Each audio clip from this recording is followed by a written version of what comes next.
You know, there's a story being covered up by the mainstream media where government employees have been paid, actually paid, and are required to go to political rallies headlined by Nancy Pelosi and Jesse Jackson Jr. It's all a stooge. It's a stooge game. Joining us now on the Savage Nation, Andrew Giefsky, with more details on this story. Andrew, what is this about? Hi, Michael. Happy to be on the program today. We've been working on this story for 4 months, Michael, and what we've been able to uncover is that an Illinois state agency literally functioned as the community outreach arm for Operation Push, Rainbow Push Coalition in Chicago. 2 weeks, 243 official emails, 8 state directors on those emails, 5 show up at the event, and they admit now that they do require and pay for up to 76 state employees on a Saturday when Nancy Pelosi flies into Rainbow Push National Headquarters in Chicago and endorses Jesse Jackson Jr. for Congress 17 days ahead of a contested primary. Well, why is there no outcry? Because no one ever heard of it. Well, the outcry, Matt Boyle, and he's the same reporter at the Daily Caller that broke the Fast and Furious scandal on a national basis. Matt Boyle picked this story up. We really couldn't get traction amongst the Illinois state media. Just a handful of great radio stations covered this, and only one newspaper in the state. Boyle picked it up, and it was front page at the Daily Caller, and then Matt Drudge ran it on his website for the entire day on last Tuesday. Now, thank you, Michael, for covering this on a national basis. You're the first national host to talk about this, and it is a scandal that shows the underbelly of Illinois corruption and how it feeds into the national framework. Aren't there rules against this in the United States of America? Well, there is. There's state tax dollars involved in this. There's federal tax dollars involved in this. There's taxpayer money at all levels involved in this. So the state agency does admit, because this is a federal education challenge grant, that federal dollars were used to pay for the workers to be there. State dollars were also used. So it's state tax money, federal tax money, and it's this kind of taxpayer abuse that must be reined in. I haven't seen this in the media. Well, when you tell people about these stooge rallies for Pelosi and Jackson, what is the reaction? Well, I think the new media on the web has led on this. And obviously, Michael, you're an astute national commentator that is able to hit the inflection points at the right story at the right time. And this has all the elements. It's got, our whistleblower is 22 years old. And people ask me as I travel Illinois all the time, what can I do to help save a state and save a country? Well, this whistleblower had the courage to step forward. This young lady, newly married, first job out of college. She works for the state agency, and think about the constituents she's willing to take on. Nancy Pelosi, the third most powerful woman in the world at one point as the House Speaker.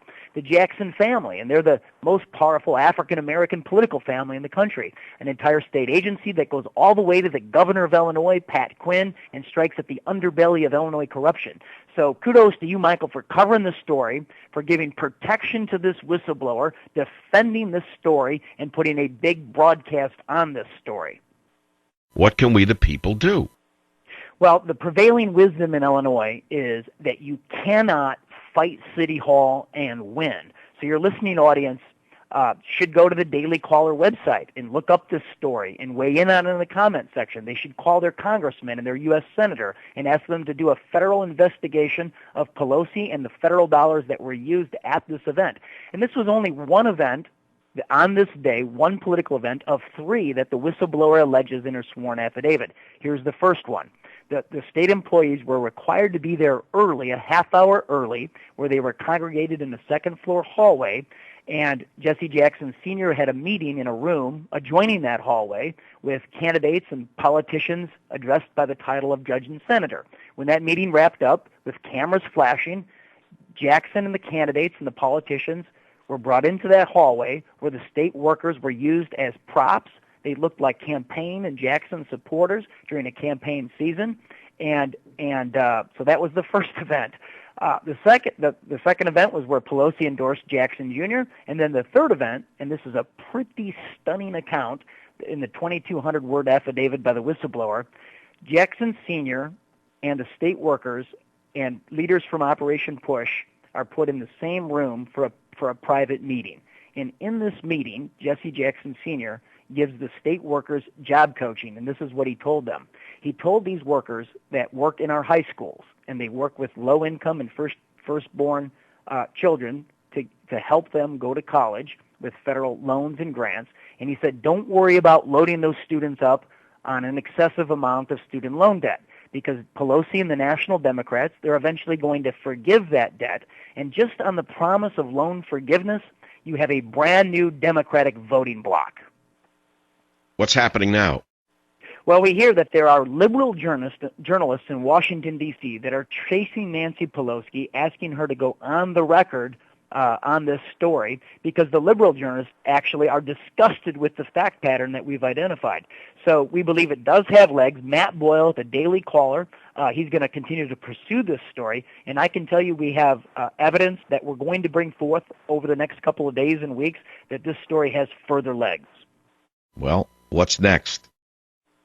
Well, I hope we see people lose their job in Illinois. I hope we see the state Executive Inspector General open a file on this, and I hope to see that the FBI or the Attorney General of Illinois, Lisa Madigan, open an investigation. And if there was law breaking, and we believe that there's a high probability that the Hatch Act was violated, or that state law prohibiting political activity was violated, I would like to see indictments and prosecution, and that's the only way to clean up the corrupt culture here in Illinois. Where can we read more? People can Google Good Illinois and go to For the Good of Illinois PAC, which is our website, and read and hear all the radio accounts, including a podcast of this show, and all that what the newspapers in Illinois have written about this. Or go to dailycaller.com, look up Matt Boyle, and see the full account that he it was very well done that Matt Boyle put together. Andrew, thanks again for being with us on the Savage Nation. Thank you very much, Michael. I'd love to come back on the show as further legs of the story develop.